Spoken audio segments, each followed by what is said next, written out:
Mr. Sal Capaccio joins us here on the Western Hotline. Good morning, Jeremy and Joe. Happy Tuesday. 2 days away from a Bills game. They play on Thursday this week, of course, at Highmark Stadium. The last time the Dolphins visit Highmark. And that one I think we might be able to say more. That's special. Well, every time we say the last this, the last that, there's always the playoffs could change things, right? When the Chiefs come, it might not be the last time the Chiefs play at Highmark. When the Bengals come, well, maybe because of the Joe Burrow injury. With the Dolphins, I know they're only 0-2, but 0-3 would be a near-death sentence in making the playoffs, Joe. So we might be able to say the last time the Dolphins come into town. I'll feel comfortable for that stadium. Yeah. Sal joins us. Sal, a great rivalry, of course, these two teams, and they've been good the last couple of years, and they've battled it out, and this year Miami looks like they might be, I don't know, ready to be knocked over and hit to the canvas maybe one final time. Yeah, you're talking about it, and I haven't really had taken time to step back and think about it. You're right. I mean, the Miami Dolphins, how many years in that stadium, the rivalry goes back so many years, and I haven't had time to reflect on it this week, but now that you're thinking about it and you talk about it, boy, this is the team that, I grew up like so many Western New Yorkers just with such a vitriol hatred for because they were the team in my youth that beat the Bills 20 straight times, literally the first game of 1970 to the last game of 79. Every single game that started that was in the 70s decade, 70 through 79. And then the first game of 1980, of course, the Bills win. The goalposts come down. That's one of the greatest days inside the stadium from a lot of people and all the memories we get. And then they have the big rival with Jim Kelly and Dan Marino, and of course, Don Shula and Marv Levy, and the Bills kind of hold the Dolphins back from what they want. And they beat them in the playoffs a couple of times. 1990, 44-34, one of the best stadiums, one of the best games I ever went to in my life, guys. In the snow, 44-34, right? Pretty crazy. Kelly and Marino, 1990, to get to the first AFC Championship game for the Bills, or I should say the second, the first time they won. And then a couple of years later, the Bills go to Miami and beat them in Miami in the AFC Championship to hold Miami back. And then, of course, there was a bit of a rekindled rivalry over the last several years. And the Dolphins really hadn't risen to the level of the Bills, obviously, but they were in the mix a little bit, and they came here and played the Bills in the playoffs and had a lead in the second half. And the Bills kind of came back and won that game. Boy, yeah, this is it. You're right. This could be the last time ever inside this stadium for a very, very storied rivalry, and one that I think generationally, if you're maybe Joe's age, it's the Patriots. If you're my age, it's the Dolphins, and people, this is the team for them. But I definitely, even though that's true, I respect the history that's there. I mean, I was just looking, Sal, that they've played 51 times at the stadium, at Highmark Stadium, these two teams, and of course, you'll know, like, Miami won the first 7 at that stadium, and the Bills' record since is 30-14 at home against the Dolphins. And the Bills have not been great in all of those years. I mean, amazing, and obviously some of them. But there's a lot of great wins. I mean, really, that first win against them with the goalposts coming down, right? Like, there's historic wins against Miami in the stadium. Yeah, and there was another one again later on in the season when they beat them to get to the playoffs, in the 90s and or win the division, whatever. And there's been some really great ones. And there's been some tough memories, too. I remember opening game, I think it was maybe, Louis Oliver intercepted Jim Kelly a couple of times, and maybe 2, maybe 3. He took someone back to the house the other way. And then, of course, I mean, the fun stuff that was Brian Cox, right, and the Bills and the fans. And when I say fun stuff, like, it got a little bit, it got too much in some respects, but, it just, like, that's the stuff that you think back when you think about a rivalry in sports, and you think about, some of the great moments and things that happen. Like, those are things that come to mind as well. So no doubt about it. This could be a really interesting night now, considering where these two teams are. And, I think I look at the Dolphins, to me, they've kind of had their shot a little bit here, and they loaded up a little bit and it didn't work out, and now they're trying to maintain, but they just can't because the roster just isn't built that way, and which is why you see and hear a lot of people in Miami calling for Chris Greer to be fired. It's not a very well put together roster now for a team that's trying to contend. Are they trying to contend or are they not? They're kind of right there. They're kind of middling it, and they're not good enough to do that even. And then Mike McDaniel as well, and the Bills are still not only atop, but maybe even on an ascension the way that they're playing right now. And this is going to be a game where if the Dolphins do get blown out, which is possible considering the spread, people are wondering if those guys survive it. But can they come in here and shock and beat the Bills and turn their season around? Because they would love nothing other than that. And if they could do something like that, it would go a long way. Yeah, it would change a lot about the way we're talking about this season. I mean, whatever, it'd be a bad game for the Bills, but it'd be a huge upset and a 12.5-point spread. Like, that's on the road to get that kind of win for Miami. And part of, Sally, you're talking about Chris Greer. One thing I was just looking at as you were talking, one thing that hurts is when you have Josh Allen as your quarterback, you feel a lot more comfortable, right? Spreading money out down the road, committing long term. Tua this year has a $39 million cap hit. That is a higher cap hit than Josh Allen has ever had in a single season. And isn't a lot of that you're not on his rookie deal anymore, so it might be a little bit harder.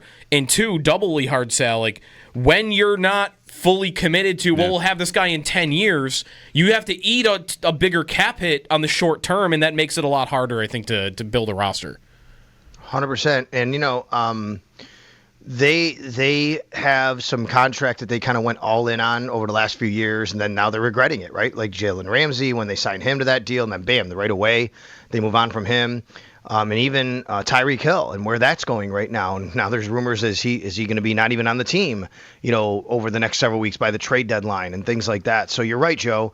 I think they have a flawed roster the way that they're built. But I understand over the last few years them trying to say, look, this is our shot. We got a quarterback on this rookie deal. Then they had to pay him, and they did.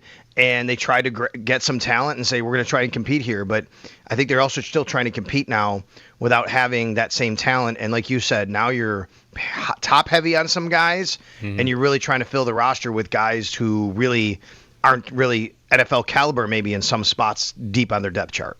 Sal Capaccio joining us on the Western Hotline, we're just watching the highlights here. The Bucs come from behind win against the Texans last night. The Bucs are 2-0. The Chargers are 2-0. The Bills, of course, are 2-0. On the 10 teams right now sit at 2-0 heading to Week 3. All right, Sal, let's get to the Barnes Firm Injury Report, brought to you by the Barnes Firm. Injured for help, call 1-800-8-MILLION. For the Bills and Matt Milano, Sal, he came out and the questions yesterday, all right, where did it happen? What happened? We kind of didn't really know, and now we found out it's a pec injury, and the timeline is, a little bit mysterious at this point. Okay, so, yeah, and this is why you got to wait for information to come out, right? I mean, there was a lot of speculation, and I saw people tweeting videos and calling it hamstring or whatever. We know now it's a pec injury, and we don't know exactly when it happened, because I went back, guys, last night, and I watched every snap that I could that he was out there. He played the entire first half, and he didn't come out in the second half. He could have very well been injured on the play where Justin Fields was scrambling and went for 20-something yards because Matt stumbled and went to the ground, and maybe that's when his arm hit the ground. But it could have been before that. It could have been after that. I don't know the exact time because there was no circumstance or moment where he came off the field with an injury. So I'm watching last night, went back. I watched the All-22 to identify Matt Milano. There he is. That play happens. He's still on the field because that play happened near the end of the half. He finished the half, and then he did not start the second half. Dorian Williams did. Sean McDermott said, but here's the thing. He was on the sidelines. That's why during the game, we didn't have an injury report on him. I didn't get anything from the sidelines. Tracy Wolfson even asked me, and they didn't get an injury report. And we were talking about it. And at that point, it seemed like they were probably just kind of backing off on him anyway. Well, obviously, they evaluate. It's a pec injury. Okay, so let's advance the story. We know that. Sean McDermott says, pec injury, severity unknown at this time. So let's see where it goes, right? I think, again, let's take a step back. Wait until we get more information from Sean McDermott.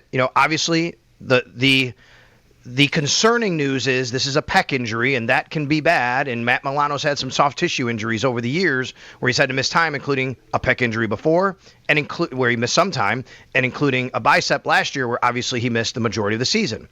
I would say the encouraging news is never any kind of moment on the sidelines where he was still there, he was standing there, he was with his teammates. So let's see where this goes before we jump to any more conclusions and then hear more from Sean McDermott. And then, yes, tomorrow, Sean McDermott's going to be with me on the Extra Point Show in the morning, and he'll give us an injury report. And even if Matt Milano isn't playing on Thursday because it's a short week, let's find out exactly where he's terming him at that point. Yeah, I think, Sal, fans might just kind of knee-jerk to, all right, well, we've seen this before where Milano's going to miss some time. And the Bills have, they've managed it well, right? They've I guess, is sometimes better than others. If he is unable to go, what do you think the linebacking core ultimately looks like right now? Yeah, so based on what they did Sunday, Dorian Williams is still the main backup to Matt Milano. Now, Shaq Thompson was not active for the game. If I remember right, Shaq Thompson was inactive, right, because they brought up Keontae Jenkins. But he would be also in the mix there. But I think Dorian Williams is the guy that just steps right in if that's the case, especially on a short week, especially with Shaq Thompson dealing with a little bit of an injury. But I do think Shaq Thompson's an option there if you need someone also to be able to play, because he can play every linebacker position. But it's Dorian Williams who would step in, and Dorian Williams played fine last year. He was the team's leading tackler. I think we've seen the difference between Dorian Williams and Matt Milano, which is Dorian Williams can play like his hair's on fire. He can make tackles, and he's a guy that I think the game is getting a little slower for him. But Matt Milano really processes things so quickly, identifies things so quickly. We know how really fantastic he is at getting. I mean, he was really good in the first half. A few of the plays he made in the first quarter where that's vintage Matt Milano. So you're still looking at Terrell Bernard in the middle, and you're probably looking at Dorian Williams at will, unless Matt Milano can play. And then Joe Andreessen's still the backup middle linebacker. And we'll see where it goes with Shaq Thompson this week if he's able to play. Do you think, are the Bills kind of more conservative this year with injuries, Sal, than others? Or is this pretty normal where, I guess I'm thinking about the Taron Johnson injury. Like, it seemed like he would probably play. He doesn't end up playing. There was some stuff in training camp and preseason with them holding guys back. Do you think on a short week that it would be expected that they would opt on the side of being conservative if it's close with Milano? I think it would be for anybody on a short week that you have to think about these things. But I think, Joe, that's why last week, maybe that's why you did see Taron Johnson not play, because he was a limited participant yesterday. If the game is, if the Bills didn't play Thursday this week, I don't know this, but maybe Taron Johnson plays on Sunday last week, right? Maybe it's, hey, we got a game in 4 days. Let's make sure he's fully healthy, because then you have another 10 days before the next game. So instead of cramming 2 in 4 days, you can get 2 in, you can get really 2 in however many days you want to rest there. So 3 weeks, right? Basically. So yes, I think the answer to your question is, I don't think in a broad sense that they're more conservative with injuries, Joe. I think this week is a different type of week. Sal Capaccio on the Western Hotline. Josh Allen's nose is kind of a joke around the facility, right? Like, I think they're having fun with it more than they're concerned about it. I guess so, yeah. I don't really know. I was with Bobby Babich and Joe Brady yesterday. Is that some of the word from some of the other guys that spoke? Just like I saw Spencer Brown make a comment like, his nose isn't too much bigger, and Sean McDermott said that as well. So seems like there's not. I do remember McDermott did say that. Well, exactly. But yes, it's more of a, it sucks. Yeah, but you know what? He's Josh Allen, and you know what? He'll go out there and play and be okay. So, I think about when it happened, I asked Eric Wood, like, a guy calling signals, right? I mean, what's that going to do? And he's like, well, it'll sound different, but, as long as he can breathe, obviously, that's, the main thing. And he's going out there, and obviously Josh finished the game. Yeah. The other injury, Sal, Taron Johnson started the week limited, right? Taron Johnson started the week limited, and just want to make sure I get this right for you guys. So did Cam Lewis. So that's your 2 nickel corners, right? Remember, Cam came off the field a little bit. He got a little banged up at the end of the game, but he finished the game. At least he was on the sidelines. I don't know if he actually finished on the field, but he was on the sidelines, and it looked like there's nobody around him. But actually, guys, I'll go a step further. All 3 of their nickel corners are banged up if you count Jordan Hancock, who I don't know if you really want to call him a nickel anymore. He's mostly a safety. Jamarcus Ingram came in for Cam Lewis in that spot last week, but Cam Lewis, Taron Johnson, both limited. The good news is Jordan Hancock, a full participant, and I'm excited to get Jordan Hancock back on the field in some capacity to see what he's got. Remember all that talk about him and safety and Cole Bishop? And I think Cole Bishop had a real nice bounce-back game, but the more Jordan Hancock can get involved, the more Jordan Hancock can play, the better off the Buffalo Bills are going to be as having another nice depth piece. Sal Capaccio on the Western Hotline ahead of Bills-Dolphins, which will be Thursday. We'll see injury designations and reports from both teams soon, and, get to a short week. Sal, do you have a favorite memory at the stadium, Bills-Dolphins? As we talk about, this could be very much the last game between these two in that building. Is there whether it's, a game that's important or just a personal moment where you're there for it? I think I have to go back to 44-34 first and foremost. I mean, as a senior in high school going to games, when the Bills went to their first Super Bowl, that was my senior year in high school. I mean, Kelly and Marino, go back. If you ever watched a game on YouTube, go back and watch that 44-34 game. I think it started off with green turf. And by the end of the game, it was a snow-filled covered field, and they were still just throwing the ball all over the place. And it's Kelly and Marino going at it in a duel, and it was great. I remember that one. As a professional covering the team, I have to go back maybe to Tyler Bass's walk-off field goal on a Saturday night a few years ago, right? Yeah, Bill's wearing the red jerseys, right? Yep. The snowball game, as I remember. That's correct. It's also the Bill Vinovich game. You guys know the story, right? With Bill Vinovich and what happened. I think I've told you the story before, right?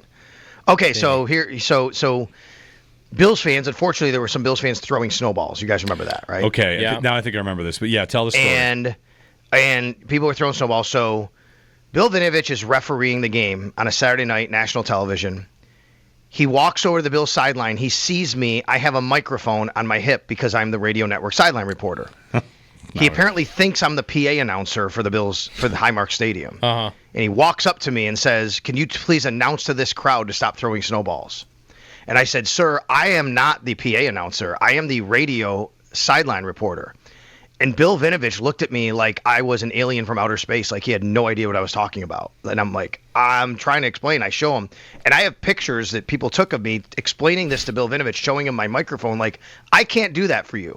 So he wanted me to make that announcement, but he actually wound up making the announcement to the crowd to stop throwing the snowballs. But he thought that I was the PA announcer, and it's amazing to me now when I think about that story again. Now I remember that game as that's one where they kept announcing, please stop throwing snowballs because we'll penalize the team. But they can't actually do that. It was a bluff, right? Yeah, right, yeah. I feel like that was part of that story. Like, you just threaten and you can't actually do it. I don't know. I remember that. I also remember I got hit with a snowball that game, and I gave it an arrow down. In my arrow up, arrow down column, my arrow down was whoever threw a snowball that hit me in the back of the neck. I remember someone hitting Steve Smith, who was there for NFL Network, with a snowball, and he was ready to climb into the crowd.